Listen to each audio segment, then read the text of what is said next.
Hello student, स्वागत है आप सभी का हमारे यूट्यूब चैनल पर। आज हम क्लास 12 फिजिक्स चैप्टर 1 के करने वाले हैं लघुत्तरीय क्वेश्चंस।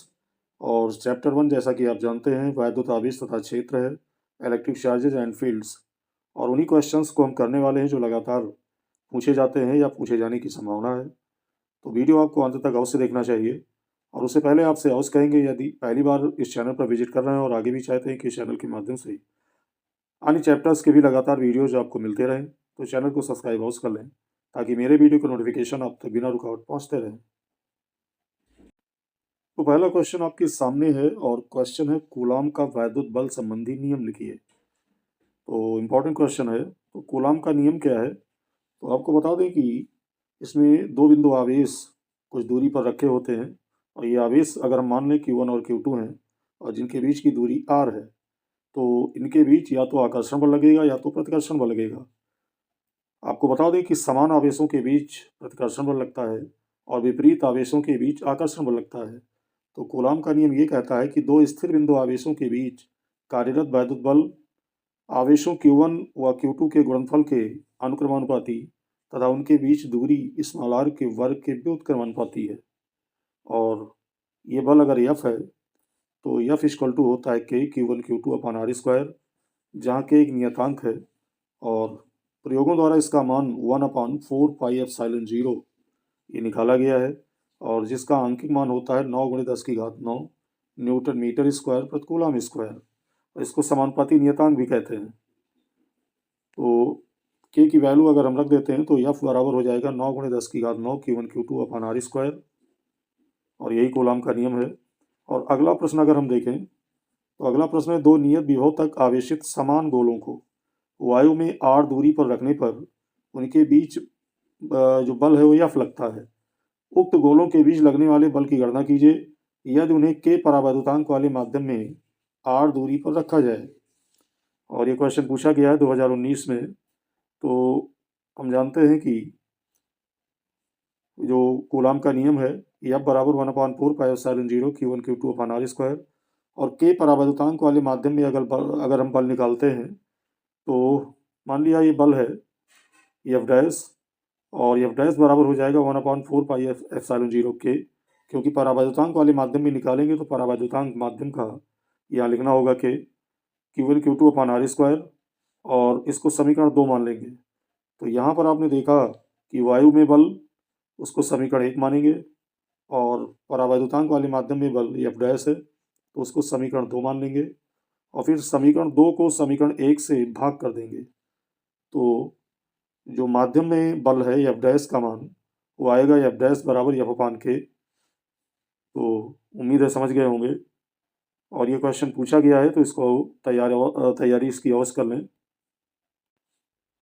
उसी क्रम में अगला महत्वपूर्ण प्रश्न है दो बिंदु आवेशों के बीच लगने वाले आकर्षण अथवा प्रतिकर्षण बल के लिए कूलाम के नियम को सदिश रूप में लिखिए, ये पूछा जाता है। तो आपको बता दें कि यदि Q1 और Q2 एक ही प्रकृति के दो बिंदु आवेश हैं और आवेश Q1 से के कारण Q2 पर जो बल है उसको अगर हम निकालें तो उसके लिए फिर एक बार आपको बता दें कि अगर Q1 Q2 एक प्रकृति के दो बिंदु आवेश हैं तो आवेश Q1 के कारण Q2 पर जो लगने वाला बल होगा वो कूलाम के नियम से इसको हम लिखेंगे F12, यानी पहले आवेश के कारण दूसरे आवेश पर लगने वाला बल निकालेंगे तो ये हो जाएगा F12 1/4πε0 Q1 Q2 upon R square, R cap 12 हो जाएगा, इसको समीकरण 1 मान लेंगे।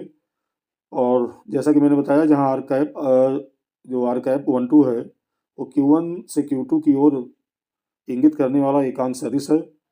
अब अगर हम Q2 के कारण Q1 पर लगने वाला बल निकालें तो यही बल होगा, लेकिन क्रम बदल जाएगा, और ये हो जाएगा चूंकि दूसरे आवेश के कारण पहले आवेश पर लगने वाला बल निकाल रहे हैं तो इस बल का क्रम होगा F21 equal to 1/4πε0 Q1 Q2 upon R square, और R कैप 21 हो जाएगा, और इसको समीकरण हम 2 मान लेंगे।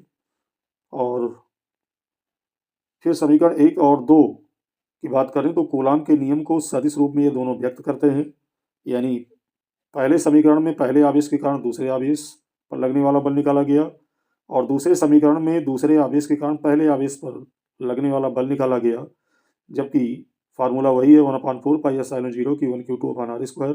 तो ये समीकरण 1 और 2 ये कूलाम के नियम का सदिश रूप प्रकट करते हैं। तो बस इतना ही लिखना होगा, ये क्वेश्चन पूछा जाता है। और अगला प्रश्न है, दो बिंदु आवेशों के बीच स्थिर वैद्युत बल F है। यदि इन आवेशों को उतनी ही दूरी पर जल जिसका परावैद्युतांक है 80 में रख दिया जाए तब उनके बीच बल कितना होगा। तो बहुत ही महत्वपूर्ण प्रश्न है। तो आपको बता दें कि अगर वायु या निर्वात में बिंदु आवेशों के बीच लगने वाले बल को हम F मान लें और जल में रखने पर दोनों आवेशों के बीच जो बल लगेगा उसको हम FW मान लें, तो ये हो जाएगा FW बराबर F/K, यहाँ पर देख सकते हैं। और चूंकि K का जो मान है वो 80 दिया हुआ है, तो K की जगह 80 रख देंगे तो यहाँ पर लगने वाला बल ये मिल जाएगा। इसी टाइप के क्वेश्चन पूछे जाते हैं। और अगले क्वेश्चन की बात करें तो अगला क्वेश्चन है, आवेशों के बीच लगने वाले वैद्युत बल की सहायता से वैद्युशीलता का विमीय समीकरण लिखिए। तो हम जानते हैं कूलाम के नियम से जो आवेशों के बीच लगने वाला बल होता है F बराबर 1/4 पाई एप्सिलॉन 0 Q1 Q2 अपन R स्क्वायर। तो एप्सिलॉन 0 बराबर हो जाएगा 1/4 पाई F Q1 Q2 अपन R स्क्वायर। अब इसकी बीमा निकालनी है एप्सिलॉन 0 की, तो यहाँ पर Q1 Q2 की बीमा रखेंगे तो प्रत्येक आवेश की बीमा 80 होती है और 4 पाई ये आंकिक मान है, इसकी कोई बीमा नहीं होती है। जो बल है F इसकी बीमा हो जाएगी mL/-2 और R दूरी है उसकी बीमा L स्क्वायर होगी। और इसको जब हम सॉल्व करेंगे तो बीमा आएगी m⁻⁻1 L⁻³ T⁻4 और A⁻2। तो उम्मीद है समझ में आया होगा। और आपको बता दूं कि एप्सिलॉन 0 की बीमा पूछी जाती है। और उसी क्रम में अगला प्रश्न है, दो बिंदु आवेश +9e तथा +e परस्पर a दूरी पर है। बताइए कि एक तीसरे बिंदु आवेश Q को दोनों बिंदु आवेशों को मिलाने वाली रेखा पर कहाँ रखा जाए कि वह संतुलन में हो। तो यहाँ पर आपको देखना होगा, पहला आवेश है +9e और दूसरा है e। तो यहाँ फिगर द्वारा हम समझेंगे, +9e आवेश और +e आवेश हो गया, इनके बीच की दूरी a हो गई। और b, और मान लिया इनके मध्य में कोई बिंदु है यहाँ पर, वहाँ पर Q आवेश को रखा जाता है। तो इसके लिए मान लिया +9e आवेश से Q आवेश की जो दूरी है वो x है और Q आवेश से E आवेश के बीच की दूरी तब हो जाएगी a-x, यहाँ देख सकते हैं। तो सबसे पहले हम क्या करेंगे, कूलाम के नियम से +9e आवेश और +Q आवेश के बीच लगने वाला बल निकाल लेंगे और उसके बाद फिर पुनः कूलाम का नियम लगाकर +Q आवेश और +E आवेश के बीच लगने वाला बल निकाल लेंगे। क्योंकि इस संतुलन की अवस्था में दोनों बल बराबर होंगे तो दोनों बलों को यहाँ पर रख देंगे हम। तो K से K कैंसिल हो जाएगा, E से E कैंसिल होगा, Q से Q कैंसिल हो जाएगा। तो ये वैल्यू आपकी बचेगी।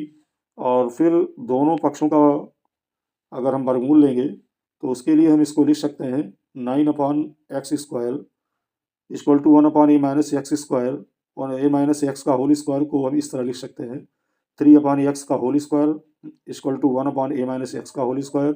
और जब वर्गमूल लेंगे तो ये वैल्यू आएगी और क्रॉस मल्टीप्लाई करके हम x की वैल्यू निकाल लेंगे। तो x की वैल्यू जब हम निकाल लेंगे तो x दूरी जो आपकी है वो पहले आवेश से Q आवेश के बीच की दूरी है।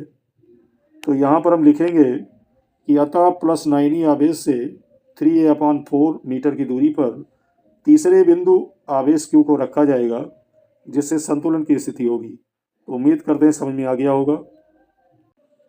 उसी क्रम में अगला प्रश्न है, प्रदर्शित कीजिए कि न्यूटन प्रति कूलाम तथा वोल्ट प्रति मीटर एक ही भौतिक राशि के मात्रक हैं और उस भौतिक राशि का नाम बताना है। तो 2023 में क्वेश्चन आ चुका है, इंपॉर्टेंट है।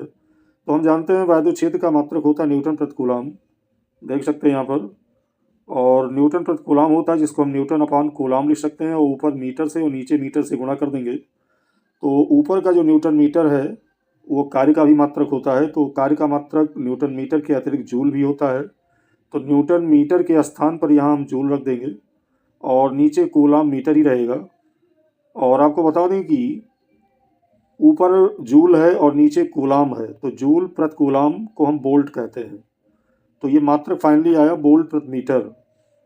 तो कहने का मतलब यह है कि न्यूटन प्रति कूलाम तथा वोल्ट प्रति मीटर वैद्युत क्षेत्र के ही मात्रक हैं। यानी जो भौतिक राशि है वो वैद्युत क्षेत्र है जिसका मात्रक न्यूटन प्रति कूलाम भी है और वोल्ट प्रति मीटर भी है। तो ऐसे निकाल लेंगे। और अगला प्रश्न है, वैद्युत क्षेत्र की तीव्रता की परिभाषा तथा इसका मात्रक लिखिए। मोस्ट इंपॉर्टेंट क्वेश्चन है। तो आपको बता दें कि वैद्युत क्षेत्र में किसी बिंदु पर रखे परीक्षण आवेश पर लगने वाले बल तथा परीक्षण आवेश Q0 के मान के अनुपात को उस बिंदु पर वैद्युत क्षेत्र की तीव्रता E कहते हैं, यानी इसको E से लिखते हैं, और E बराबर होता है F/Q0, याद रखेंगे। और इसका मात्रक होता है न्यूटन प्रति कूलम। अभी मैंने ऊपर बताया ही कि वैद्युत क्षेत्र की तीव्रता का मात्रक न्यूटन प्रति कूलम अथवा वोल्ट प्रति मीटर होता है, याद रखेंगे, पूछा जाता है। और अगला प्रश्न है कि वैद्युत द्विध्रुव के कारण निरक्षीय स्थिति में किसी बिंदु पर वैद्युत क्षेत्र की तीव्रता का व्यंजक लिखिए। तो आपको बता दें कि इसका उत्तर होगा वैद्युत द्विध्रुव के कारण निरक्षीय स्थिति में किसी बिंदु पर वैद्युत क्षेत्र की तीव्रता का व्यंजक होता है E बराबर 1/4πε0 और P/r³। जहाँ P क्या है, तो P आपका है वैद्युत द्विध्रुव आघूर्ण और स्मॉल r द्विध्रुव के मध्य बिंदु से प्रेक्षित बिंदु की दूरी है। तो दोस्तों, ये थे महत्वपूर्ण प्रश्न लेसन 1 के, जो लगातार बोर्ड परीक्षा में आते रहे और आने की पूरी संभावना है। तो उम्मीद करते हैं वीडियो आपको अच्छा लगा होगा। ऐसे ही वीडियो आगे भी चाहते हैं कि इस चैनल के माध्यम से मिलते रहें, तो चैनल को सब्सक्राइब अवश्य कर लें और वीडियो को हर उस जगह शेयर अवश्य कर दीजिए जिसमें आप जुड़े हुए हैं, जिससे अन्य स्टूडेंट को भी इसका फ़ायदा मिल सके। मिलते हैं एक नए वीडियो में एक नए टॉपिक के साथ। बहुत बहुत धन्यवाद।